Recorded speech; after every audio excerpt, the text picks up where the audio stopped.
Hello everyone, this is CA Keval Mota and I welcome you all to this webinar, okay, wherein we are going to interview AIR 30 for CA Inter Jan 25 exams, that is Mr. Raj Nagpal, okay.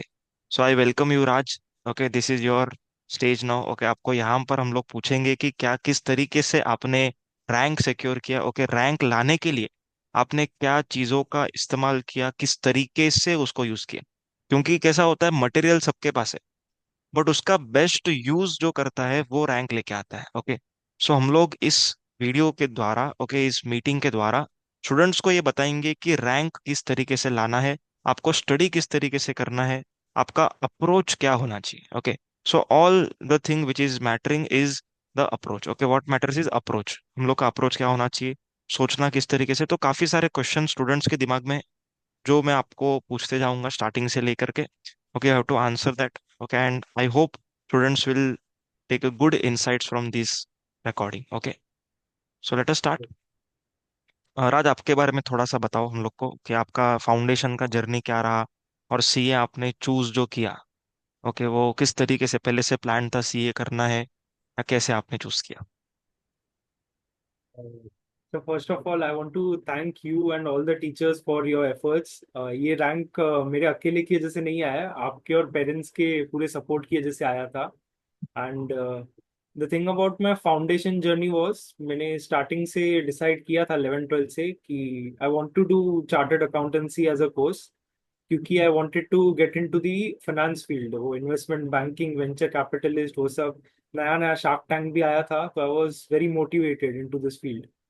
And my foundation journey started in Vashi in a normal class. मैं ज़्यादा, मुझे starting से ही ऐसा environment पसंद है classes में जिसमें doubt solving ज़्यादा होती है, और वो उस क्लासेस में होती है जिसमें स्ट्रेंथ अराउंड 10 to 12 चिल्ड्रन की होती है। In my foundation journey, I loved mathematics at first, then economics, accountancy, and at last law. वो लास्ट लॉ बाद में सी इंटर में, वो मुझे बहुत अच्छा लगा कि लॉ अभी ज़्यादा इम्पोर्टेंस का हो गया है, और वो लॉ अच्छा सब्जेक्ट है कंपेयर टू ऑडिटिंग। जब मैं पढ़ने गया मुझे लगा आई एम ग्रेटफुल कि लॉ जैसा सब्जेक्ट है, क्योंकि उसका ऑडिटिंग का लैंग्वेज देख के law was very simplified. And as I completed my foundation journey, I started as with the early bird batch in my classes, Achievers Academy, and I started to complete the law and indirect tax lectures. And law में I completed the share capital and other chapters, and indirect taxes में value of supply, place of supply, and this exemptions chapter, which was really important. I completed that. Okay Yes, okay. sir. So foundation में आपको rank आया था क्या, foundation में rank नहीं आया था। Sir, foundation में I secured 333 out of 400. But the okay, thing was, foundation में rank as a concept नहीं था. I might have अच्छा, secured a rank, पर मुझे मालूम नहीं है कि rank ओके आया है ओके। कि नहीं. और आपको जो थ्री हाँ. थर्टी थ्री मिला ना, मैं सबको बता दूं, ये जून 24 के एग्जाम्स में मिला है मेरे ख्याल से, बराबर है। जून नहीं ट्वेंटी सर, फोर राइट, नवंबर, कौन सा था। नवंबर, नवंबर, नवंबर 24, नवंबर. राइट, हाँ. ओके। तो उस टाइम में रिजल्ट शायद थोड़ा सा डाउन था, वैसा कुछ था, या वो टफ रिजल्ट वाला ना। हाँ सर, थोड़ा हाँ, रिजल्ट्स का रिजल्ट परसेंटेज का थोड़ा थोड़ा, हाँ, कम था. फाउंडेशन हाँ. का रिजल्ट थोड़ा कम था, but still he manage to clear, okay. And then early bird में राज ने एडमिशन लिया, ओके। मैं आपको अर्ली बर्ड का मीनिंग बताता हूँ। अर्ली बर्ड का मतलब क्या होता है, अर्ली बर्ड मतलब कि फाउंडेशन का रिजल्ट आने से पहले you join inter class, okay, that is called as early bird. अब अर्ली बर्ड के बारे में हम लोग राज से समझेंगे कि क्या सच में अर्ली बर्ड उतना रिलेवेंट है या नहीं है। क्योंकि क्या होता है, हम लोग हमेशा रिजल्ट का वेट करते हैं कि पास होंगे तो आगे बढ़ेंगे, लेकिन जो लोग को रैंक लाना है या फिर कुछ बड़ा सोचना है, okay, they have to take one step ahead than normal public. तो हम लोग राज से समझेंगे कि उसने किस तरीके से इस स्टेप को लिया। प्लीज राज, अर्ली बर्ड के बारे में आप बताओ, आपने किस तरीके से उसको प्लान आउट किया। Sir, first of all I did, the first thing I did was, जैसे ही मेरे फाउंडेशन का last paper that was economics खत्म हुआ, ऑन वन डे आफ्टर, मतलब एक दिन ब्रेक लेके नेक्स्ट डे पे मैं इंक्वायरीज करने गया वाशी में क्लासेस की, क्योंकि द क्लास आई वेंट उसमें सी एंटर नहीं था। तो आई इंक्वायर्ड कहीं पे क्लास है अर्ली बर्ड का, मुझे सच में एडवांटेज लेना है उसका। And the main advantage behind early bird was कि स्टार्टिंग में you have a keen interest on theoretical subjects and other subjects की सीए इंटरमीडिएट एक्चुअल में कैसा होगा, उसमें कंसेप्ट्स कैसे होंगे, क्योंकि सीए फाउंडेशन में you had a single book and senior से सुन के कि अभी चार चार तीन तीन चार चार मॉड्यूल्स है हर सब्जेक्ट में, यू डेवलप सम इंटरेस्ट कि इतना कुछ पढ़ने को नॉलेज है, तो मतलब how will they B, what will be the content inside the subjects, तो अर्ली बर्ड में ही मालूम पड़ जाएगा। And I was pretty sure in my CA foundation की लॉ में, if I get good marks in law I secure, law में ऐसा theoretical subjects में डाउट रहता है ये कोई ना कोई में, if I get good marks in law then I pass in CA foundation आराम से। तो I want to take the advantage of early bird, क्योंकि later on the humongous portion of CA intermediate उसमें अर्ली बर्ड का एक advantage रहता है, क्योंकि the big big chapters of law, indirect tax, उसके कंसेप्ट समझने में और करने में भी टाइम लगता है। और वो 1 मंथ अराउंड 25 डेज था, अप्रोक्सीमेटली 25-30 डेज। वो स्पैन में मैंने अर्ली बर्ड बैच चालू किया and the okay classes ranged for 4 to 5 hours। Okay okay, understood. तो अभी हम लोग ये जानना चाहेंगे कि आपने हर एक सब्जेक्ट को किस तरीके से प्लान किया, ओके, और आपका जो क्लासेस है, ओके, वो अटेम्प्ट से कितना पहले खत्म हुआ, ओके, ये पहला बात। उसके बाद दूसरा हम लोग आपसे ये समझेंगे कि जब क्लासेस चलती थी तब क्या आप साइमल्टेनियसली घर पे पढ़ते थे, या फिर आपने वो पढ़ाई जो टेस्ट के हिसाब से चलता है वो आप करते थे, या फिर किस तरीके से आपने क्लासेस को मैनेज किया, ओके, क्लासेस के साथ पढ़ाई किया या नहीं किया, ओके। और हर एक सब्जेक्ट वाइज हम लोग को आपसे ये जानना है कि कितना दिन देना है, क्या मटेरियल यूज किया, कौन सा फैकल्टीज को आपने मतलब चूज किया, सब्जेक्ट वाइज अपन जाएंगे, ओके। सबसे पहले सब्जेक्ट से हम लोग स्टार्ट करते हैं। अच्छा, इसके पहले मेरे को ये खाली क्लास का बता दो, किस तरीके से क्लास के टाइम पे आप पढ़ते थे या नहीं पढ़ते थे? Sir, class के time पे I had two approaches. One was if weekly tests which are there are not conducted and when weekly tests are conducted. तो जब weekly tests नहीं conduct होते थे, I used to focus on the homework things. कि मतलब अभी 12 से 8 है, मतलब मैं बैठा हूँ क्लास में, and the main focus was कि घर पे जाके एक रेस्ट लेके I will do all my homeworks. मेरा मेन फोकस रहता था कि मेरा जो ब्रेन का फोकस है वो 100% क्लास में रहे, घर पे जाके वापस पढ़ाई करने जितना I don't have that efforts, और मेरे अंदर उतना पावर भी नहीं रहेगा। और जब भी क्लास रहता था मेरा मेन माइंड में बैक ऑफ द माइंड वही रहता था कि अभी मैं घर पे जाके वापस इस पे उतना टाइम नहीं दे सकता हूँ जितना अभी सर समझा रहे हैं या मैम समझा रही है, उसमें उतने एफर्ट्स। तो वही अप्रोच में यूज करता था। I use to ask the maximum doubts possible. केवल सर के साथ तो अच्छा था, बाकी teachers were a bit stressed मेरे से ही, कि अभी राज आया है वो तो अभी गया, अभी डाउट्स ही डाउट्स पूछेंगे। एंड यस, अभी जो वीकली टेस्ट होते थे आई यूज टू डू टू मतलब 2 to 3 hours ऑफ स्टडी अच्छी तरह से। एंड मेरा एक प्रॉब्लम था, आई मतलब मैं जल्दी नहीं उठता था। I use to wake up around 11, तो मेरा मैक्सिमम मैं रात को खींच देता था 2 o'clock 3 o'clock को। ये भी प्रॉब्लम होती है स्टूडेंट्स को कि वो सोचते हैं कि सामने वाला 6 बजे उठ रहा है तो मुझे भी उठना ही पड़ेगा, नहीं हम्म। तो प्रॉब्लम हो जाएगी या फिर एडवांटेज है उसको। ऐसा नहीं है, अपने एक स्लीप स्केड्यूल के हिसाब से ही होता है। तो use to extend my night time for studies. पर मैं डिसाइड करता था 2.5 आवर्स जो क्लासेस हुआ, और 2.5 आवर्स क्लास के पहले जो 12 to 8 क्लास है उसके पहले 2 आवर्स, मतलब नाइन ओके, नाइन ओ क्लॉक से लेके उस मतलब टोटल आप क्लास पाँच के पहले। घंटा पढ़ने को ट्राई करते थे विथ क्लासेस। हाँ, okay, correct correct, great yes. Great, समझा। अभी आप हम लोग को ये बताओ कि सब्जेक्ट वाइज आपने किस तरीके से किया, पहला सब्जेक्ट कौन सा रहता है आपका, उस हिसाब से आप बताओ। पहला, हाँ हाँ, पहला पेपर एडवांस अकाउंटिंग। हाँ। एडवांस अकाउंटिंग के पेपर में I bifurcate it into two parts, एक प्रैक्टिकल अकाउंटिंग स्टैंडर्ड्स होते हैं, एक थ्योरेटिकल। एंड मैम का जो अप्रोच था, स्नेहल मैम का, which was my teacher in advance accounts, she used to teach the whole concept पहले अच्छी तरह से, कि मतलब for example AS 13 investment accounting किया, तो डिविडेंड वाला, शेयर्स वाला, और जो फिक्स्ड बेयरिंग सिक्योरिटीज वाले हैं, वो पहले अच्छी तरह से समझाएंगे, सब नोट्स लिखाएंगे properly. Used to diligently write the notes in class, जो मैम बोल रही है लिखने को। देन आई, वो बाद में रेफर करने के लिए भी बहुत इंपॉर्टेंट है, क्योंकि अपनी हैंडराइटिंग ज्यादा रिकॉल होती है, भले ही गंदी हो कुछ भी हो, अपनी हैंडराइटिंग से ज्यादा समझता है देन प्रिंटेड थिंग्स। और प्रैक्टिकल और थियोरेटिकल अकाउंटिंग स्टैंडर्ड में एक डिफरेंस में यूज करता था। प्रैक्टिकल में I use to solve sums more, कि क्लास में मिस्टेक्स करता था। I use to commit more mistakes in class than others, क्योंकि मुझे मालूम था कि अभी मैं मिस्टेक करूंगा तो मुझे मालूम पड़ेगा कि कौन सी जगह पे मैं अटक रहा हूँ, and used to improve then and there itself. Whereas for theoretical subjects मुझे एक फ्लैश कार्ड्स वाला एक अप्रोच यूज करता था मैं, कि एक बार पूरा चैप्टर पढ़ लिया तो एक ऐसा बर्ड्स आई व्यू जैसा, कि एक बार जैसे बोल देते हैं ना सब कुछ, वो मैं लिख देता था थियोरेटिकल में कि हेड पॉइंट्स ये है, और वो एक पेज में मैं संभाल के रखा था एंड तक, कि यही जो चीज है यहाँ पे मैं अटक रहा हूँ। वो सेकेंड राउंड में, थर्ड राउंड में उसी को मैं अपडेट करते जाता था, कि अभी सेकेंड राउंड में ना इसमें डिफिकल्टी आई, थर्ड में इसमें। तो वो एक सेट सेट बन गया कि एकदम स्ट्रांग चीज हो गई, ये रिवीजन वाले नोट्स है और वो यूज आएंगे एग्जाम में। And I use to solve the same sums which were done in class 3 times.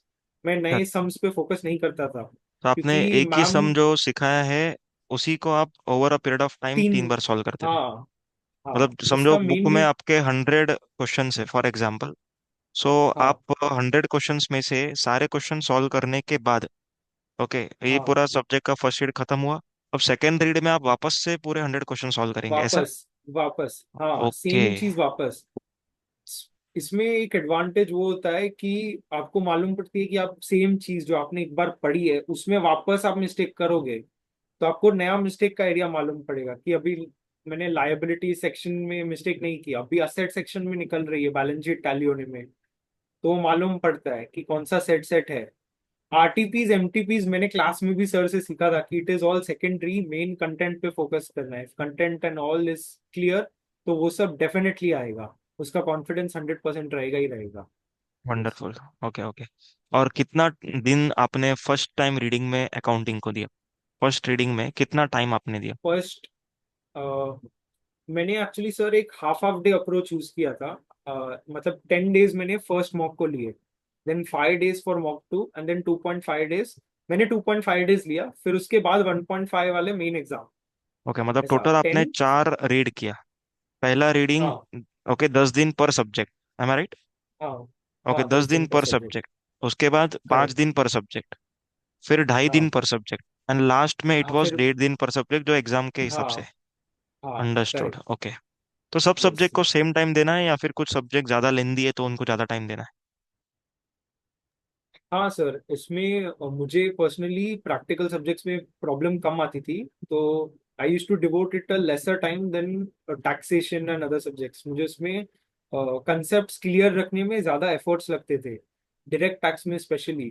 तो I use to commit more time और devote more time to direct tax compare to financial management और strategic management. उसमें मैं है? Decide कर देता था कि एक दिन काफ़ी है, और उसमें उसका ट्रिपल टाइम तो एडजस्ट सेट ऑफ हो जाता था। अंडरस्टूड। Okay okay.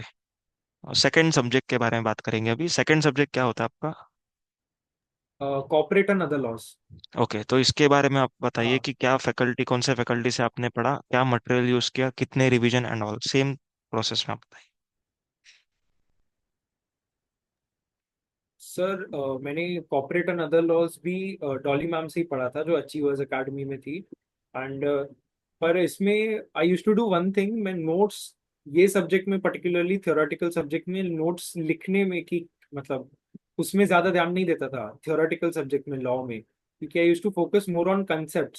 नोट्स तो सभी लिख देंगे, सबको ऐसा लिख के याद हो जाएगा, वो सब होगा, कंसेप्ट क्लियर रहेंगे कि नहीं, वो मेन रहता था।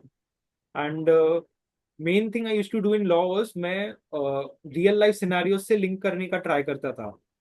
फॉर एग्जांपल लॉ में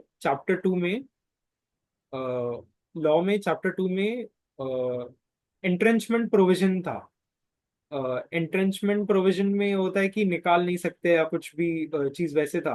तो यूज टू लिंक इट कि नई कंपनी बनी है तो वो उसको, मतलब नई कंपनी न्यूली फॉर्म हुई है तो उसको एंट्रेंचमेंट प्रोविजन के लिए अप्रूवल्स कम चाहिए और उसको ज्यादा चाहिए, तो मतलब होता था कि मतलब I use to link it to the real life scenario, मुझे वो एक इंटरेस्टिंग कंसेप्ट लगा था। Yes. Okay.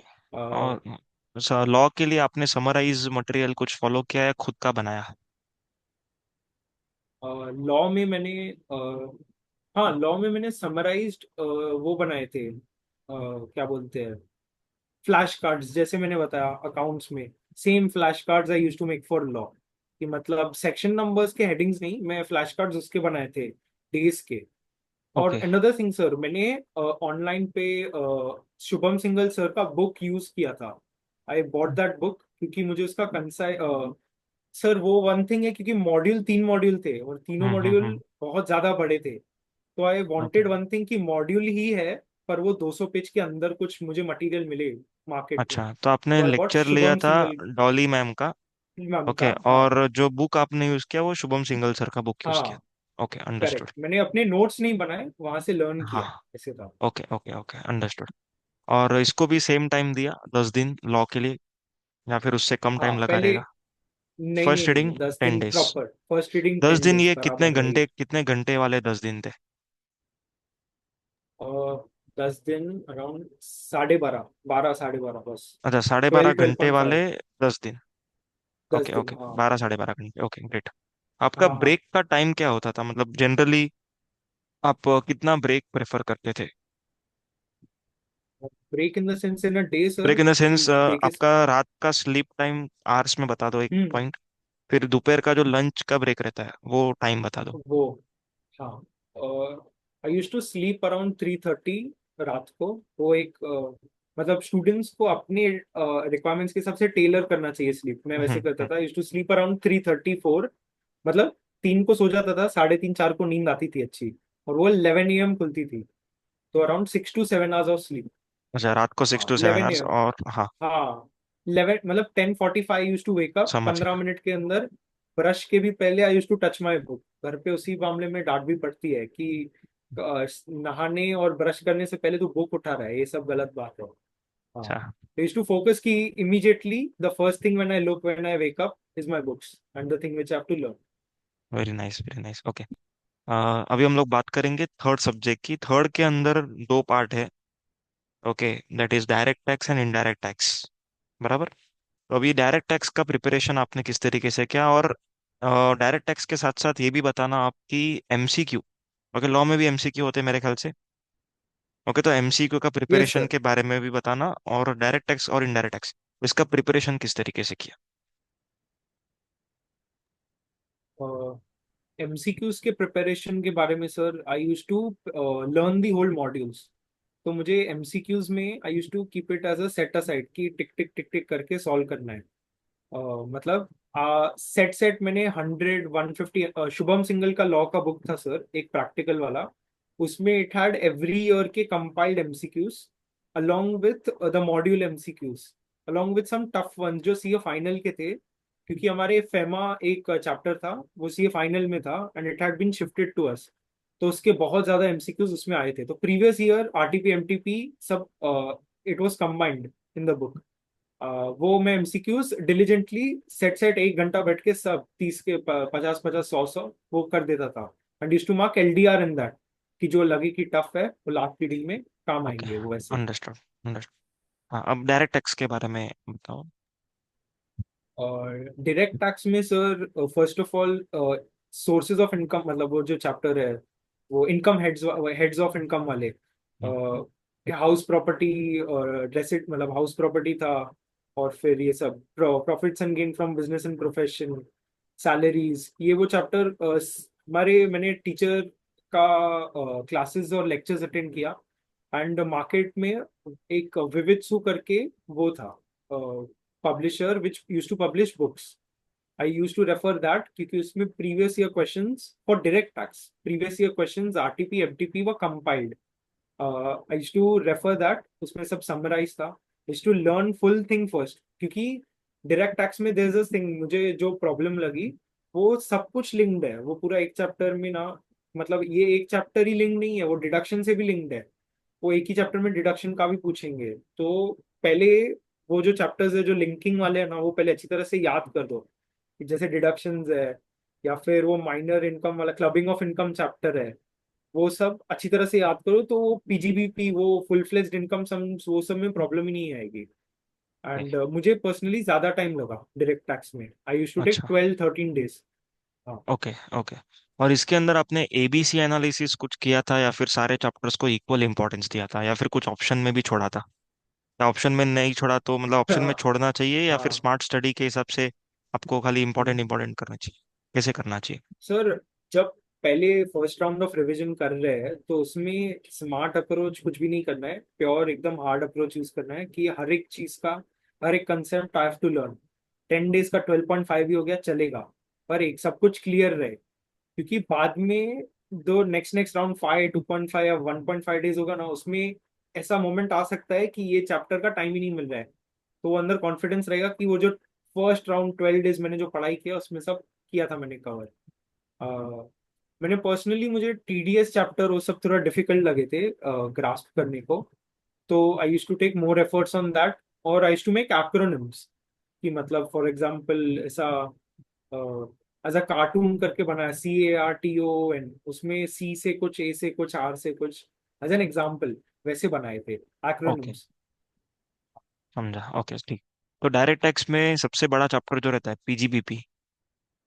Okay, I hope यही सबसे बड़ा चैप्टर होगा शायद से। हाँ हाँ ओके, तो ये हाँ। पीजीबीपी चैप्टर जो है, ओके, उसमें उसको आपने कितना दिन दिया? क्योंकि मेजोरिटी उसमें से क्वेश्चन आता है या फिर कॉम्प्रिहेंसिव क्वेश्चन उसमें से आता है, तो उसको काफी टाइम लगा या फिर सब चैप्टर किए तो उसके साथ ये नॉर्मल टाइम में हो गया? जीबीपी को टाइम लगा था। It okay. Took 2 days, 2.5 days, वो सोलली वही चैप्टर को 2.5 डेज लग गया। अच्छा, और क्योंकि इसमें भी उसके सारे अंदर ही, क्वेश्चंस? हाँ। हाँ हाँ, सारे प्रीवियस ईयर आरटीपी एमटीपी सब, हाँ, तो फर्स्ट जीरो राउंड से ऑफ एंड तक। रीडिंग में भी आपने सब क्वेश्चंस किए और सेकेंड राउंड में भी सब क्वेश्चंस नहीं, किए? सेकंड सेकंड राउंड में डीटी में एक्चुअली मेरा डिफिकल्ट था, तो मैंने मार्क किए थे कि रॉन्ग हो रहे हैं। क्योंकि डीटी अच्छा। में अगर मैं सब करने वापस जाता तो मेरा मोटिवेशन और जो फैक्टर है हाँ। गट हाँ। का, वो कम हो जाता था, क्योंकि मैं ओके, वापस वापस सब करूंगा और वापस रॉन्ग हो जाएगा। तो इस टू मार्क की ये हार्ड वाले हैं, वो वापस करना है डायरेक्ट टैक्स में। अंडरस्टूड। अच्छे सब्जेक्ट्स में I used to master it, direct tax में मुझे फाउंडेशन स्ट्रॉन्ग करना था, वैसे था। अच्छा, अच्छा, अच्छा, ओके। अच्छा, तो अभी अपना डायरेक्ट टैक्स का प्रिपरेशन हम लोग को समझ में आ गया। अब आप इनडायरेक्ट टैक्स जो जीएसटी है, ओके, उसका प्रिपरेशन आपने कैसे किया? कितना दिन अलोकेट किया? हाँ ओके, और उसको कुछ स्पेशल ट्रिक से आपने कुछ याद रखा, उसके बारे में हम हाँ। लोग जानना चाहेंगे। सर, इनडायरेक्ट टैक्स को मैंने अराउंड 6-7 डेज लगा था प्रिपरेशन में।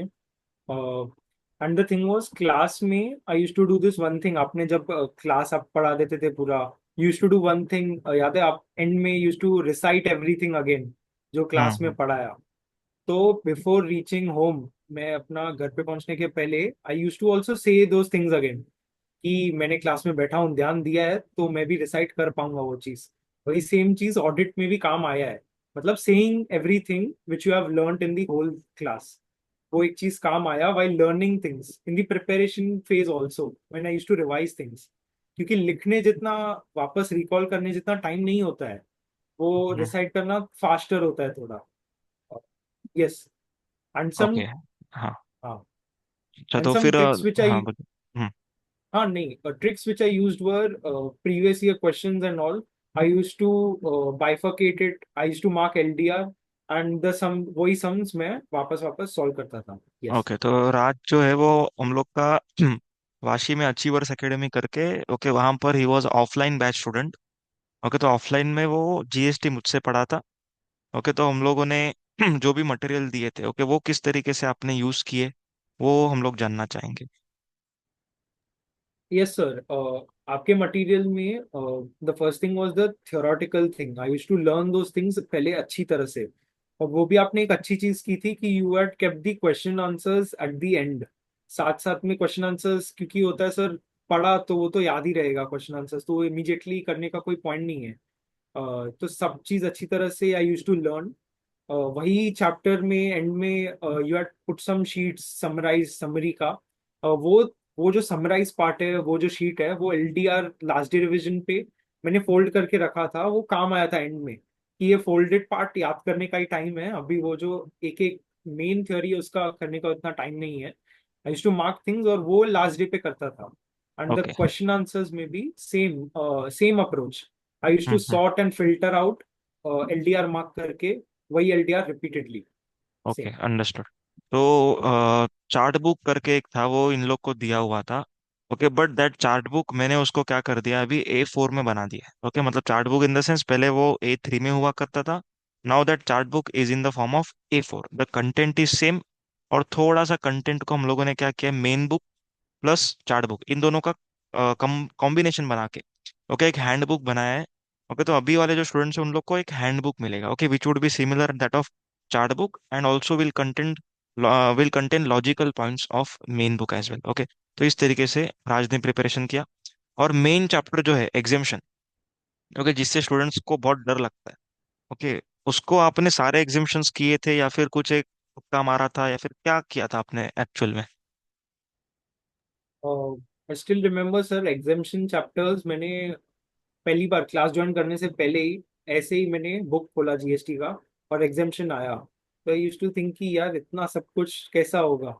एंड सर आए, सर ने बोला कि I have made a list, things which you have to learn and things which you have to keep in mind before solving. जैसे गवर्नमेंट के थिंग्स है तो it will be examined if it has mention CGSG, I still remember this things. मेन आपने एक बहुत important चीज किया था, मैंने भी उसमें अपने नोट में भी किया था, वो bifurcation, government sector, agriculture sector, banking, tourism, वो सब उसमें बहुत हेल्प हुआ कि एक एक सेक्टर वाइज हम लोग ने सब एग्जामिशंस को बाइफर्केट किया, और एंड में आपने एक अदर जनरल प्रोविजंस में भी आपने रिसाइट किया था क्लास में कि these are the things which I feel are important. तो I use to double mark that and उसको अच्छी तरह से, एंड बाकी थिंग्स वो सेकेंडरी, क्योंकि okay. Sometimes teachers have more insight. हाँ, okay, I understood. Feel that. तो जीएसटी में क्या करना है मैं सब लोग को समराइज कर देता हूँ। जीएसटी में आप लोग को जो ऑडियो क्लिप्स है, ओके, जैसे राज ने कहा कि लास्ट में जो मैं रिपीट करता था लेक्चर में, okay, he use to hear it और he use to recite it. तो उसी तरीके से ऑडियो क्लिप्स टेलीग्राम चैनल पे आने वाला है। ओके, तो वो ऑडियो क्लिप सुन के आप पूरा चैप्टर को रिवाइज कर सकते हो। तो जितना ज्यादा रिवीजन होएगा उतना अच्छा ये सब्जेक्ट आपका जाएगा। ओके, नेक्स्ट सब्जेक्ट की ओर बढ़ेंगे, पेपर नंबर 4। हाँ, paper number 4 was my best in my result, वो कॉस्ट एंड मैनेजमेंट अकाउंटिंग, वो श्वेता मैम ने कराया था। And the main thing which I focused in class was committing mistakes and going ahead of class. ये मैंने चीज मेरे friend, my friend, very close friend of mind Vedant, me and him use to go ahead of class. हम लोग आगे जाके use to sum solve sums, and ma'am use to मतलब tell the answers और समथिंग लाइक दैट। तो हम लोग एक पेज पे रहते थे क्लास के आगे, एंड उससे क्या होता था sir, sometimes the teacher knows a specific set of methods and your mind knows a faster set of method. तो आप अगर स्पून फेड वे में जाओगे क्लास में कॉस्टिंग करने के लिए तो प्रॉब्लम कभी कभी हो सकता है, क्योंकि आपको मेरे मैथमेटिक्स की वजह से there was a thing in class, क्योंकि लोगों को 100 यूज करने का इजियर लगता था और मुझे एक्स यूज करने का इजियर लगता था। तो ma'am use to do the 100 approach, I use to do the algebraic approach, मतलब मेरे फ्रेंड के साथ। एंड वो मुझे हेल्प किया पर्सनली, क्योंकि मैंने टेलर कर दिया अपने प्रैक्टिस को। And okay. जब भी चीज रॉन्ग होती थी I use to go with the class slowly and steadily. लोगों को सब जल्दी समझ में आ जाता था, मुझे वही चीज 3 बार और रिवीजन में भी नहीं समझ में आती थी, वो होता था। इट्स अच्छा। नॉर्मल, हेड जाना भी नॉर्मल है और नहीं आना भी नॉर्मल है। ओके, तो जब क्लास खत्म हो गया, सेल्फ स्टडी का टाइम शुरू हुआ, ओके, तो सेल्फ स्टडी के टाइम पे आपने सारे क्वेश्चंस दोबारा पूरा एंड टू एंड सॉल्व किया या फिर सिर्फ स्टार्ट करके फिर बाद में रेफर ऑडिट करते हैं ना लोग, कॉस्टिंग में भी ऑडिट करते थे, टिक मारते, तो आपने टिक टिक करके किया या फिर पूरा सम एंड टू एंड सॉल्व किया एंड सारे सम सॉल्व किए? हाँ सर, द 3 जो फेजेस थे ना कॉस्टिंग में, हम्म। फर्स्ट रिवीजन में तो सब सम्स करने थे। सेकेंड चीज में मैंने एक अप्रोच किया, इसमें सिर्फ कॉस्टिंग में पर्सनली मैंने ये फील हुआ कि सिर्फ एलडीआर सम्स करूंगा ना, मोरल डाउन होने के चांसेस है मेरे ही फेवरेट सब्जेक्ट में। तो I use to do some easy sums first, कि एक ऐसा ग्रिप आ जाए, फटाफट ग्रिप आ जाएगा सम्स करने का। Then I use to jump on the LDR sums which I have marked, और जिसमें मैंने मिस्टेक्स कमिट किया है। ओके। ओके, तो इसमें ये जानना था कि हर सम कॉस्टिंग में कैसा अलग रहता है? Okay, every sum has some new adjustment. तो वो नए एडजस्टमेंट का आपने कुछ समरी बनाया था या फिर हर बार पूरा क्वेश्चन ही रीड करना पड़ता था? हाँ, द थिंग वो सर, आपने भी एक ही अप्रोच यूज किया था, मैंने आईडीटी में भी किया है, missed out on that Q and A recapsules करके द कंसेप्ट यू इंट्रोड्यूस्ड। हाँ मैंने हाँ। भी वही फॉलो किया, but I use to write revision करके इन माई बुक। तो on the okay. Last page of my book I use to write the things which have committed wrong, कि मतलब मैंने ये एडजस्टमेंट एकदम ऐसा गलत किया है, उसको लिख देता था। And after the whole chapter is done, I use to learn that things, learn proper, learn याद कर दिया वो सब चीज। तो नेक्स्ट टाइम पे ना वो सब चीज एकदम back of the mind, subconscious mind में चला जाता था, if you learn your mistakes जो लास्ट पेज पे ओके। लिखा है। अच्छा। और कॉस्टिंग में और एफएम में, ओके, ये जानना था कि कॉस्टिंग, एफएम, अकाउंट्स, ये तीन सब्जेक्ट का मैं बात कर रहा हूँ। ये तीन सब्जेक्ट में वर्किंग नोट्स, ओके, वो क्या रोल प्ले करता है as compare to main answer.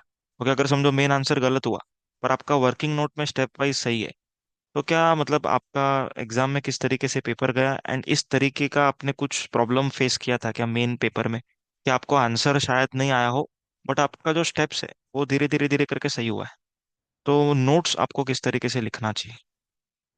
हाँ, तो सर द थिंग इज आपको फुल फ्लेज मतलब कॉस्टिंग के जो सम्स है, I use to solve it diligently, पूरा पूरा सेट सेट एक एक करके द होल स्टेप्स, एवरीथिंग, मतलब बीच में कट आउट करता था मैं, जो अननेसेसरी वो तो कट आउट फिल्टर आउट हो जाएंगे, and use to solve everything. ये सर मेन इंपॉर्टेंट काम आया एफएम कॉस्टिंग में। एक फुल फ्लेज सम होता है 5 मार्क्स का, जिसमें सब इंटरलिंक्ड होता है। तो मैम हैड टॉट अस कि you have to solve it like a sum, don't look it like an MCQ, मतलब वो don't look it like a MCQ, उसके हम्म, एमसीक्यू की तरह देखोगे गलत करोगे। एक सम की तरह सॉल्व करो, उसमें बीच बीच में ना यूज टू कनेक्ट कि हाँ वो उसमें है, तो I use to get all answers, ऐसे होता था। अंडरस्टूड। ओके, और कॉस्टिंग में भी एमसीक्यू आता है क्या एग्जाम में? आई हाँ, डोंट नो, कॉस्टिंग में सॉरी टू, 30। मतलब मैं एकदम बेसिक क्वेश्चंस पूछ रहा हूँ मैं एकदम ही, क्योंकि मैं अपने सब्जेक्ट से बाहर जाता ही नहीं, but I really want to help the students, इस वजह से मैं पूछ रहा हूँ। तो यही पूछना था कि कॉस्टिंग के एमसीक्यूज को आप किस तरीके से टैकल करते हैं, क्योंकि एग्जाम में पहले एमसीक्यू किया या फिर डिस्क्रिप्टिव किया, ओके, ये भी पूछना है। Sir the thing I used was I, exam में जाने से पहले मुझे मालूम नहीं था कैसे टाइमिंग प्लान करना है, कुछ भी नहीं मेरा। मतलब फिफ्थ स्टैंडर्ड से I used to do one thing, calculator पे या पेन से लिखना है the total minutes upon total marks. 180 minutes है मेरे पास, 100 मार्क्स है, 1.8 minutes for each question, 1.8 mark, 1.8 minutes for each mark I have. तो 30 मिनट्स थे, तो मैंने बफर हटाया उसमें से, और 45 minutes I arrived at a point कि 45 मिनट्स के अंदर, पहले 45 मिनट्स के अंदर सब एमसीक्यू खत्म। नहीं आया तो 40 मिनट्स के अंदर में खत्म कर दो, वो एंड में देखेंगे, क्योंकि फ्रेश माइंड को वेस्ट नहीं करना है, अगर नहीं आ रहा है तो चीज आगे गुड। बढ़ते जाना है। ओके, हाँ, और पेपर अपने को 15 मिनट पहले मिलता था हम लोग के टाइम पे, क्या अभी भी मिलता है अभी 15 मिनट भी। पहले? ओके, हाँ, तो आप उस अभी भी पंद्रह मिलता मिनट है। को कैसे यूज करते थे, वो मेरे को जानना है। हर सब्जेक्ट में करते थे या फिर कुछ प्रैक्टिकल सब्जेक्ट में ही इसका यूज होता है, या फिर क्या, मतलब 15 मिनट का इंपॉर्टेंस क्या है? सर 15 मिनट में I use to do one thing, पहले क्वेश्चन को तो रीड नहीं करता था, सीधा ऑप्शनल पे चले जाता था, क्योंकि फर्स्ट बाय हुक और by crook you have to attempt. उसको अभी देखने में कोई मतलब नहीं है, वो आएगा ही आएगा, उस पर स्ट्रेस होगा। ऑप्शन स्टिक करने में ज्यादा इंपॉर्टेंस है कि कौन सा चीज आ रहा है, कौन सा छोड़ना है, क्योंकि 3 आउट ऑफ 4 है, तो 4 आउट ऑफ 4 थोड़ी कर सकते हैं, एक छोड़ना है। तो उसमें I use to commit more time कि इसमें इसमें 5 मार्क्स नहीं आ रहे हैं, उसमें 3 नहीं आ रहे हैं, मतलब देखते हैं कि उसमें कम जा रहा है, तो I use to attempt that question, ऐसे I use to get a okay, brief idea, वैसे आई यूज टू तो यूज माय समझो 15 मिनट 15 मिनट्स। आपको दिया और चार में से आपको तीन करने हैं, तो ये तीनों को, कौन से तीन करने हैं इसमें आप टाइम डालते थे, या फिर तीन सिलेक्ट हो गए उसके बाद भी आपके पास समझो 7-8 मिनट बचा है, तो इनमें से कुछ एक सॉल्व करते थे, या फिर मतलब क्वेश्चन नंबर 1 पे क्या करते थे, मतलब अगर एक्स्ट्रा टाइम हाँ, बच गया तो? हाँ, this approach in corporate laws was important, क्योंकि you have to mention down the sections.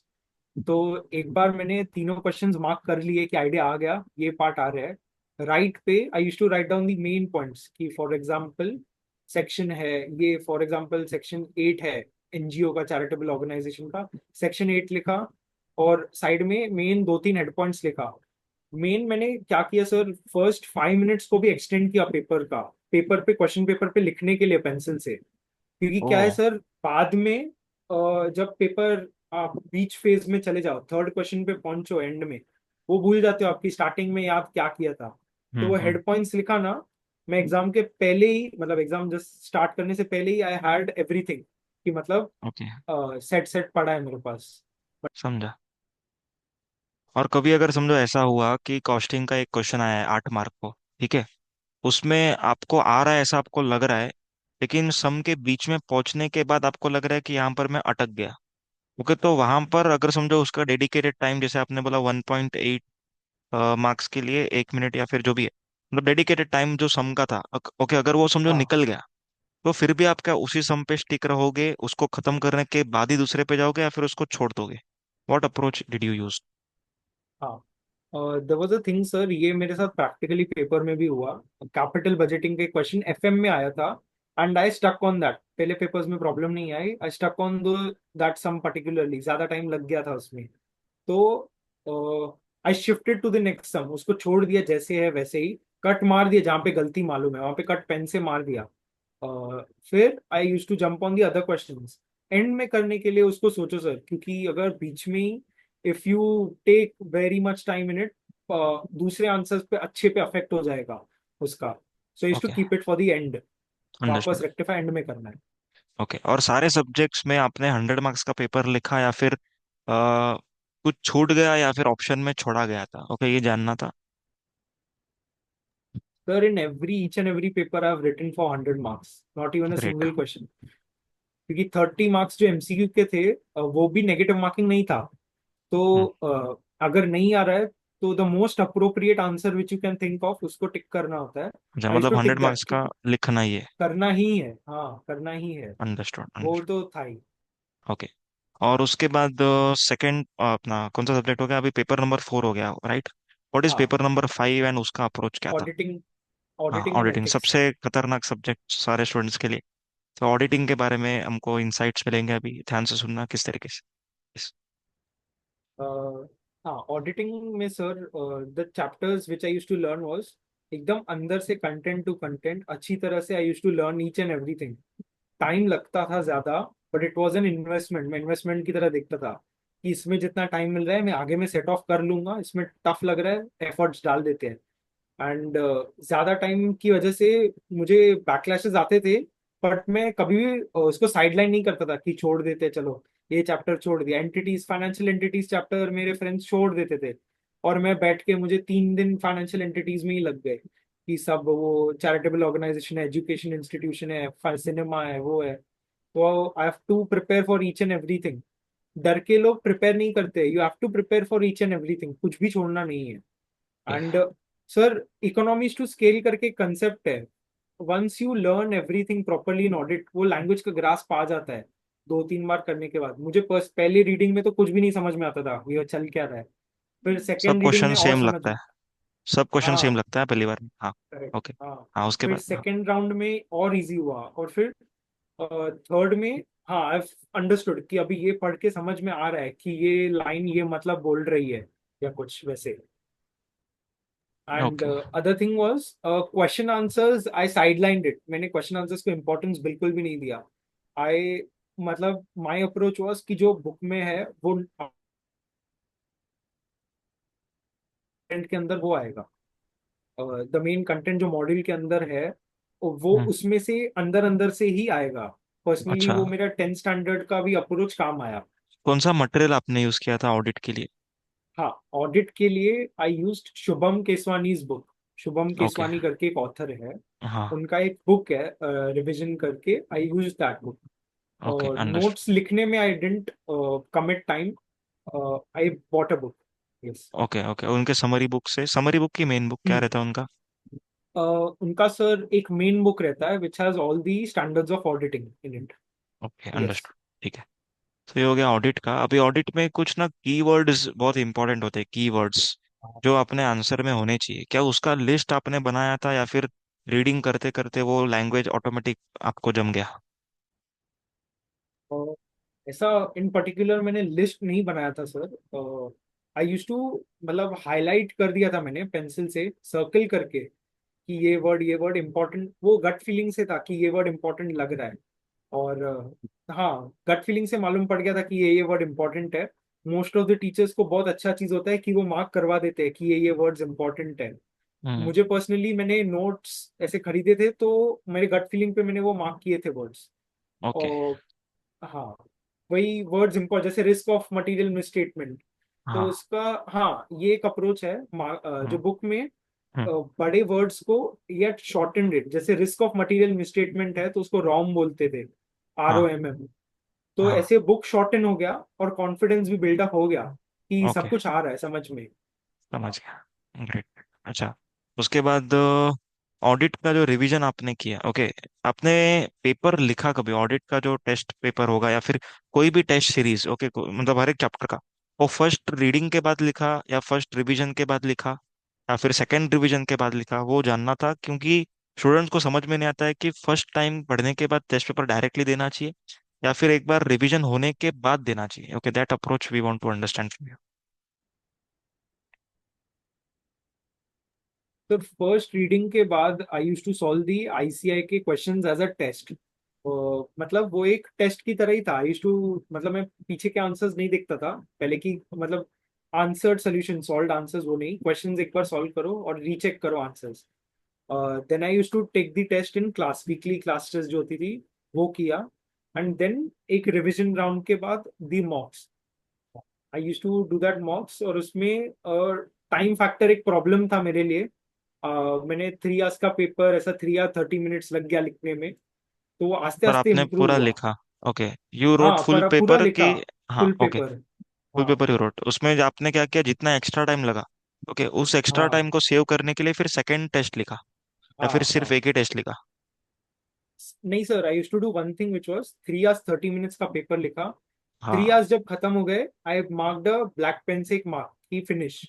तो ओके। वहां के बाद का जो भी मार्क्स है, मैं मैम को बोलता था उसका एक सेपरेट, वो मुझे मार्किंग करके देना, वो मैं हाँ, माइनस करूंगा अपने टोटल मार्क्स से, कि मुझे ओके, मालूम पड़ जाएगा कि मेरी एक्चुअल स्टैंडिंग क्या है सब्जेक्ट में, समझ गया कि समझ हो रहा गया। है कि नहीं हो रहा है। हाँ। Well done. तो से टेस्ट एक ही लिखा कि दो टेस्ट लिखा? एक वीकली टेस्ट और 2 3 मॉक ऐसे था। अच्छा, दो मतलब एक तीन मॉक चैप्टर का और एक वीकली टेस्ट। चैप्टर वाइज एक टेस्ट और एक दो दो टेस्ट, हाँ पूरा 100 मार्क्स वाला? हाँ हाँ, 100 मार्क्स अलग, वो इम्पोर्टेंट ओके, थे। हाँ अंडरस्टूड। उसके बाद नेक्स्ट सब्जेक्ट कौन सा है? पेपर नंबर कौन सा हो गया, 5 हो गया? हाँ 6? हाँ, हाँ। Paper 6 financial management and strategic management. वो भी इम्पोर्टेंट एक सब्जेक्ट था।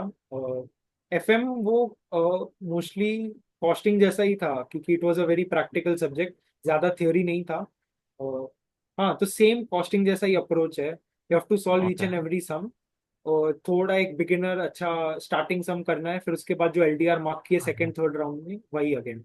अच्छा, एंड ओके। एसएम, हाँ, and strategic management was for the people in commerce field in 11th and 12th. There was a commerce subject, organization of commerce. वो वैसे ही था, मतलब it was N advanced version of that. Personally I felt कि उसको normally उसकी तरह एक approach से नॉर्मल याद करना है अंदर अंदर से पूरा, बाय पूरा एक कंटेंट को मॉड्यूल के उसको 100% याद करना है। यस। Okay, understood. अच्छा, अभी अपने सारे 6 सब्जेक्ट हो गए या कुछ बच गया अभी? हो गए सारे? हाँ, हो गए सर। हाँ, हो गए, ओके। अच्छा, तो अभी हम लोग को ये जानना है कि ये तो हम लोगों ने रिवीजन किया, रीडिंग किया। अभी हम लोग का मेन टाइम आता है एग्जाम का। ओके, तो एग्जाम के टाइम पे जो 1.5 डेज हमारे हाथ में होता है, ओके, उसको किस तरीके से प्लान आउट करना है? क्योंकि टैक्सेशन में 2 सब्जेक्ट है, ओके, एफएमएसएम में 2 सब्जेक्ट है। तो यहाँ पर दिन तो डेढ़ ही, ओके, 1.5 दिन ही है, बट सब्जेक्ट आपका डबल हो गया। तो उसको स्टार्टिंग से लेकर एंड तक हमको ये बताओ, फर्स्ट पेपर से सिक्स पेपर तक आपको 1.5 दिन में क्या करना चाहिए? ओके, क्या हमको सिर्फ पहले कैटेगरी ए करना चाहिए या समरी नोट से पढ़ना चाहिए, एलडीआर करना चाहिए? What all approach we have to follow? The thing was, sir, 1.5 days में the main factor which I felt was rest, कि थर्ड और फोर्थ पेपर में you have to sleep properly। और मैंने मॉक्स का जो स्पीक टाइम था मेरा पेपर लिखने का, वो मैंने ऐसे ही एडजस्ट किया था कि 2 to 5 PM में मैं क्लास पे ही जाके पेपर लिखूंगा, और वो सेम टाइम पे मैंने घर पे किया था। तो आई हैड एन आइडिया कि कैसे करना है। The main thing was in a day, अगर मैं एडवांस अकाउंट से स्टार्ट करूं, तो एडवांस अकाउंट्स को 1.5 डेज नहीं लगा, उसको 4 डेज लगा, क्योंकि वो फर्स्ट पेपर है ना। तो उसके अच्छा, पहले से 4 डेज से पहले प्रिपरेशन से ही चालू किया। आपने शुरू कर दिया, ग्रेट। हाँ हाँ, 4 डेज। तो एडवांस अकाउंट्स को 4 डेज लगा, 2 for practical accounting standards, 2 for theoretical, and the revision thing. एक इसमें इंपॉर्टेंट चीज है, आफ्टर यू डू 6 चैप्टर्स, और मतलब देर आर अराउंड 15 20 चैप्टर्स, तो after a lot of five I feel कि फॉर एग्जाम्पल ये हेड हो गया एक ग्रुप का, तो I use to recite everything again, कि ये चीज में ना मैंने ये मिस्टेक्स किए, या फिर ये चीज मैं एक बार फिर से रिसाइट कर देता हूँ। क्योंकि वापस जब मैं 15th या 20th चैप्टर पे होऊंगा, मुझे उतना टाइम नहीं है कि मैं फर्स्ट 5 चैप्टर्स को वापस देखूं या करूं। तो रिसाइट अच्छा, 5 5 के ग्रुप में करता था, ओके, ओके, 5 चैप्टर्स के ग्रुप में। समझा। तो अभी 1.5 दिन में आपने जो एलडीआर मार्क किया था उसको सॉल्व करना चाहिए या फिर खाली उसमें पूरा देखना भी नहीं, खाली उसका जो इंपॉर्टेंट पॉइंट्स है उसी को करना है? नहीं नहीं, और जो एलडीआर सम मार्क्स है वो इसीलिए लास्ट डे रिवीजन मार्क्ड है कि आपको उसको पूरी तरीके से करना है, अच्छा, उसके सॉल्व ईच करना एंड है उसको? एवरी। हाँ, एलडीआर सम्स इसीलिए लास्ट डे रिवीजन वाले होते हैं उसमें, मतलब इसलिए उसको एक खाली रिवाइज करना है कि सॉल्व भी करना है? प्रॉपर सॉल्व करना है उसको, एलडीआर जो मार्क्ड है वो, अच्छा। इसीलिए उसको फिल्टर आउट करना इंपॉर्टेंट है। कि नॉर्मल सम्स जो 10 सम्स है उसमें से इसीलिए मैं दो फिल्टर आउट करता था एलडीआर के, ओके। क्योंकि उसमें, क्योंकि सर हम लोग अगर पूरा सम नहीं करेंगे तो एग्जाम में ऐसा सरप्राइज की तरह जंप करेगा कि अभी मैं कौन सा स्टेप मिस करूँ कौन सा नहीं लिखूँ समझ में नहीं आ रहा है, क्योंकि एकदम हम्म। शॉर्टकट से ही किया है स्टार्टिंग से प्रिपरेशन। ओ। तो ओके। फास्ट फास्ट वे से सॉल्व करना है, पर ईच स्टेप देखना है कि ये स्टेप मैं करूंगा, 1 2 3 ओके। लिख के। हाँ, पेंसिल से ही वैसे। करना, मतलब फेयर में नहीं करना हाँ, उसको? पेंसिल फेयर नहीं, फेयर नहीं, हाँ मतलब हाँ सब हाँ स्टेप्स लिखने हैं, पर हाँ। ओके, पेंसिल से, समझ फास्ट गया। वे में। हाँ। Okay, understood. सेकंड सब्जेक्ट क्या था? Corporate law. ओके, इसको किस तरीके से 1.5 दिन में मैनेज किया? हाँ सर, कॉर्पोरेट लॉ में द थिंग वाज, मैंने शुभम सिंगल सर के बुक में at the end page there was a planner, कि ये मिनट्स है हमारे पास 1400 मिनट्स ऐसे कुछ सर ने लिखे थे, और एबीसी एनालिसिस किया था सब्जेक्ट्स चैप्टर्स का। For example management chapter was really important, prospectus chapter was really important. तो उसको पहले लिया मैंने कि फर्स्ट मेरा सबसे ज्यादा टाइम उसको जाना चाहिए। और वन हम्म। पॉइंट फाइव डेज में जैसे मैंने एडवांस अकाउंट का पेपर लिखा ना सर, तो उसके बाद I took some rest and I took some easy chapters at first, कि पहले ही अगर मैं हार्ड लूंगा तो प्रॉब्लम होगी। ऐसा डिपॉजिट चार्जेस लिया, एक ग्रास बन गई, then I took the toughest chapter management and I completed it before night, फिर मॉर्निंग से एवरीथिंग अगेन ऐसे। ओके, सेक्शन नंबर याद रखना जरूरी है क्या? 100% section numbers, I rote each and every question के each and every section numbers. I had this okay. Thing कि रॉन्ग हो गया तो हो गया, सेक्शन नंबर्स लिखना ही है। वो हम्म एक अच्छा आउटलुक पड़ता है एग्जामिनर पे। आई फेल्ट कि अगर हम्म। सेक्शन नंबर्स लिखेंगे ही feels that you know the topic, और you are okay risky enough to write down that section number if it is close 29 30 भी है। ओके तो okay I felt that, you have to okay. तो write it आपने down. सारे के सारे जो सेक्शन नंबर वाले सब्जेक्ट्स है, उन सारे सब्जेक्ट में सेक्शन नंबर लिखा या फिर लॉ में लिखा, किस तरीके से? Sir, the thing was the direct tax paper for me was tough. So I had written it first, and I had an idea कि this paper has gone a bit cruel for me. तो मुझे वो as a conservative approach जाना था कि अभी जो मुझे मार्क्स सिक्योर करने हैं, अभी मैं रिस्की प्ले नहीं कर सकता हूँ जैसे लॉ में कर रहा हूँ। हम्म। तो for direct tax, for indirect tax, although I knew each and every section, मैंने सीजीएसटी एक्ट लिखा, notification numbers although I knew, I did not write them, क्योंकि I wanted to secure my marks in that. I don't want to leave any span of marks, की मतलब ऐसा छोटा भी जगह छोड़ना नहीं है जहाँ पे मेरे मार्क्स चले जाए, तो अच्छा, इसीलिए एक्ट का तो मेंशन करता आपने था। डर के मारे, ओके, जीएसटी में सेक्शन नंबर आते हुए भी, हाँ ओके, वो सेक्शन नंबर को हाँ नहीं लिखा क्योंकि आपका डीटी हार्ड गया था? ओके, तो लॉ हाँ, में करेक्ट। राज को मिला है 76 मार्क्स, एंड पेपर नंबर 3 में he has secured around 62 right? Okay, yes. 62 marks. तो यहाँ पर जो डेविएशन मुझे लग रहा है, it is mainly because of section number. Okay, hardly समझो 7-8 मार्क्स तो हो सकता है, 5-6 मार्क हो सकता है कि सेक्शन नंबर थोड़ा लिखते तो और थोड़ा ज्यादा इंक्रीज हो सकता था, मे बी। 100% सर। हाँ। यस। हाँ, तो फिर सेक्शन नंबर लिखना इंपॉर्टेंट है स्टूडेंट्स, आप लोग को जितना हो सके उतना कोशिश करो। ओके, बेटर रहेगा। गलत सेक्शन नंबर कोट मत करो। अगर नहीं आ रहा है, कॉन्फिडेंस नहीं है तो छोड़ो। अगर कॉन्फिडेंस है तो फिर आपको लिखना चाहिए। ओके। अच्छा, अभी एक important question. Paper number 3, tax. Okay, 1.5 दिन में पहले डायरेक्ट टैक्स करना चाहिए कि इनडायरेक्ट टैक्स करना चाहिए, और दोनों को कितना टाइम देना चाहिए? हाँ, the thing I did was 1.5 days में मैंने पहले इनडायरेक्ट टैक्स चालू किया, क्योंकि इट वाज माय स्ट्रॉन्गेस्ट और मुझे उसको ज्यादा टाइम डिवोट करना था।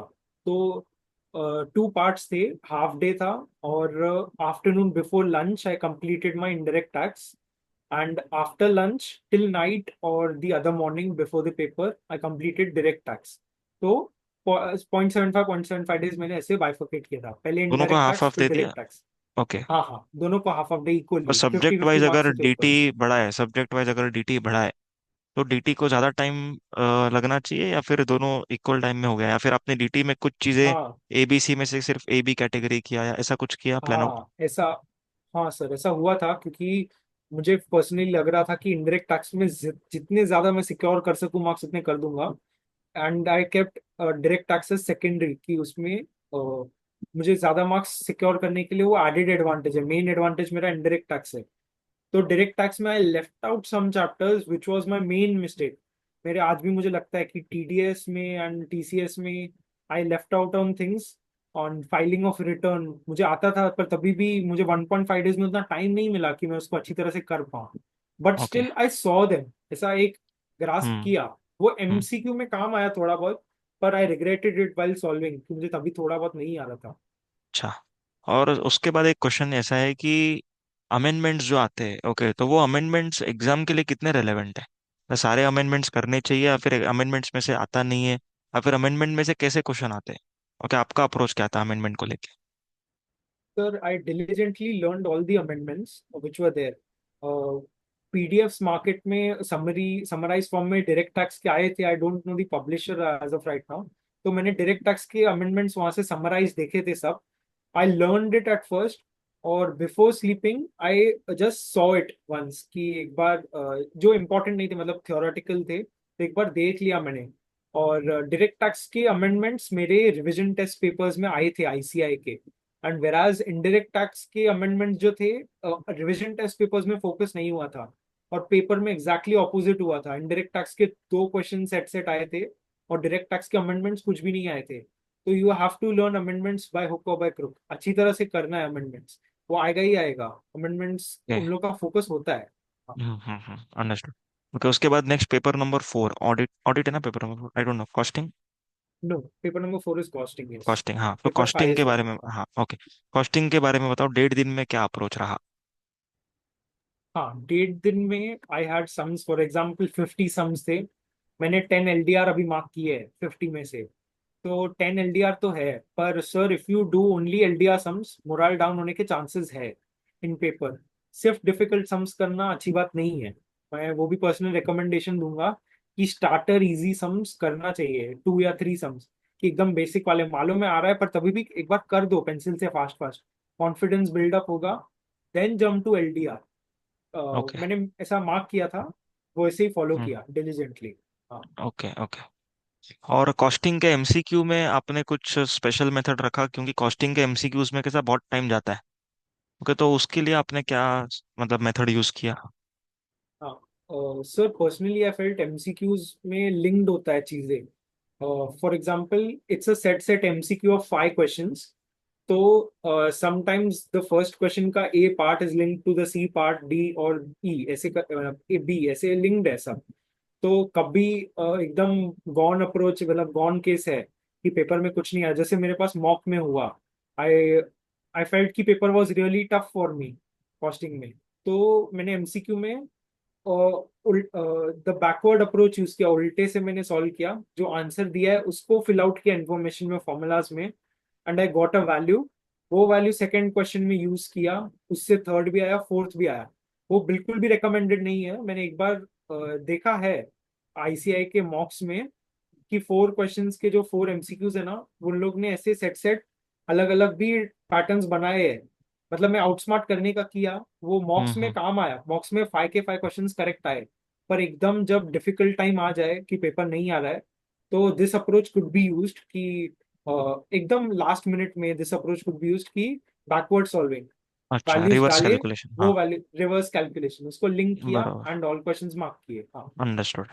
नेक्स्ट सब्जेक्ट ऑडिटिंग, उसके उसको 1.5 दिन में कैसे प्लान किया? क्योंकि ऑडिट बहुत बड़ा सब्जेक्ट है, ऐसा मैंने स्टूडेंट से सुना है। ओके, तो ऑडिट को कैसे प्रायोरिटाइज किया? मतलब एबीसी कैटेगरी के सीक्वेंस में गए, या फिर जिस सीक्वेंस में आपके स्टैंडर्ड्स वगैरह है, या फिर इंपॉर्टेंट स्टैंडर्ड्स हाँ पहले हाँ किया? हाँ, I had an important factor, ABC analysis मैंने किया था। It had audit evidence at first. Ethics मैंने पहले किया था, क्योंकि ethics, auditing and ethics subject का ही नाम है पेपर का। तो एथिक्स तो आएगा ही आएगा, ज्यादा 15-20 मार्क का आई फेल्ट, तो एथिक्स पहले किया। चैप्टर नंबर 1 किया, report chapter, audit report chapter was done first, audit evidence was done. Audit evidence के बाद आई डिड कारो। जो कारो 2020 है वो किया। Then I shifted to risk assessment. मेरा personally automated controls was a bit bouncy for me, वैसा बाउंसर जाता था थोड़ा, तो उसको मैंने होल्ड पे रखे। Then I did banks. Audit of banks is really important, मुझे वो पर्सनली लगा। हमारे पेपर में नहीं आया, बट मैंने जो थरो एनालिसिस किया था पास्ट पेपर्स में, आई फेल्ट कि बैंक्स आता ही है और वो मार्क्स सिक्योर करके चला जाता है। Banks was important. And at last मैंने जो ऐसा मतलब सेकेंड चैप्टर या वैसे वो बाद में रखा था। यस। ओके, नेक्स्ट सब्जेक्ट क्या था? FM, FM SM. पहले कौन सा यस। अप्रोच करना चाहिए, एफएम या फिर एसएम, एंड क्या मेथड होना चाहिए? हाँ, after writing the audit paper sir मैं एग्जॉस्ट हो गया था, तो मैं एकदम थक गया था। तो अगर मैं एसएम करता था तो प्रॉब्लम हो जाती थी, तो I personally did FM first and I use the costing approach for that, similar approach. Okay. हाँ। And the thing I did was sir, financial management में people use to ignore the theory in FM. तो मैंने ignore नहीं किया उसको, I learn that also, क्योंकि वो secure कर सकता है मार्क्स। मैंने पर्सनली पेपर में एफएम हम्म का एक क्वेश्चन थ्योरी वाला भी अटेम्प्ट किया है, क्योंकि मुझे प्रैक्टिकल सम में प्रॉब्लम आ रही थी आंसर डिराइव करने में। हम्म तो आई लर्न दी थ्योरी और वो काम आया। और मैंने थ्योरी की सुबह मॉर्निंग उठ के जो सेकंड नेक्स्ट डे था, तो नेक्स्ट डे में एफएम थोड़ा बाकी था and then I did the theory. एक दो घंटे के लिए जो जो मैंने बनाए थे, अंडरलाइंस किए थे, वो एक बार रीड कर दिया। And then I did SM. SM में फर्स्ट टू चैप्टर्स इजीली हो गए। फिफ्थ चैप्टर को मुझे पर्सनली स्टार्टिंग से ही एकदम प्रॉब्लम थी। Fifth chapter is really important, तो मैंने उसको एक चीज किया था। The last part fifth chapter is actually strategic control, as far as I remember. तो उसमें स्ट्रैटेजिक परफॉर्मेंस मेजर्स एंड जो उसके टाइप्स ऑफ मेजर्स है वो सब, तो द लास्ट पार्ट है बुक का, आईसीए मॉड्यूल का, as I remember. Last 10 pages वो पहले किए। Then the structures which are there, simple, वो सब वो अप्रो मतलब जो स्ट्रक्चर्स है वो किए। आई फिल्टर्ड इट आउट, मुझे ये था कि मैं छोड़ के नहीं जा सकता हूँ फिफ्थ चैप्टर में। और मेरा वो फिल्टरिंग आउट जो था ना वो काम आ गया। मैं कुछ चीजें छोड़ के गया था मतलब पेपर में, और वो नहीं आया, वो मेरा लक था। और वो गट फीलिंग काम आया। तो यू डोंट हैव टू अच्छा। Leave anything, personally I okay, feel. Understood. Okay. और आपने पूरा टाइम, मतलब स्टार्टिंग से लेकर एंड तक, जब से आपको सेल्फ स्टडी का टाइम मिला, वहां से लेकर के एग्जाम तक, खुद को मोटिवेटेड कैसे रखा? पर्सनली आई फील सर कि ये पीरियड में मेंटल पीस भी इम्पोर्टेंट है, क्योंकि ऐसा 100 सवा 100 सेक्शन ऐसा मन में चल रहे ही रहेंगे कि अभी ये क्या था, भूल गए, भूल गया सब 10 सेक्शन भूल गया। तो इसीलिए I use to do one thing, I use to go to the gurdwara and the children और my peers also used to go to their religious places for channelizing positive energy in their mind, कि एकदम positivity रहती है। I use to diligently go, paper लिखा, I use to sleep for an hour, 1 घंटा सो के 10 minute में religious place पे होके आता था। I use to take positive energy there, I use to come back and then start my preparation. वो जो 1 डे प्रो प्रिपरेशन था उसमें I don't use to go, but the paper लिख के आके जो एक रेस्ट किया उसके बाद I use to go. Okay, positive energy channelize करना इंपॉर्टेंट है आई फील, अपने बॉडी में। अंडरस्टूड। हाँ। Okay, thank you very much Raj for your valuable time. I hope this session okay would give positive impact to various students. Okay, जो लोग ये video को देखेंगे, उन लोग के लाइफ में, उन लोग के इंटर लेवल के एग्जाम में ओके काफी अच्छा यूज होगा। एंड इस वीडियो के माध्यम से ओके आप लोग भी रैंक ला सकते हो, ओके, जिस तरीके से राज ने लाया। So I wish you everyone all the best. And कुछ भी अगर आपको डाउट रहेगा इस वीडियो के रिलेटेड या फिर कुछ subjects related, you can comment down in the video. Okay, Raj will also answer the queries, okay, if required. Thank you so much, Raj, for your time, and take care. All the best. Okay, we will see you in the next video. Thank you so much. Bye bye. Take care.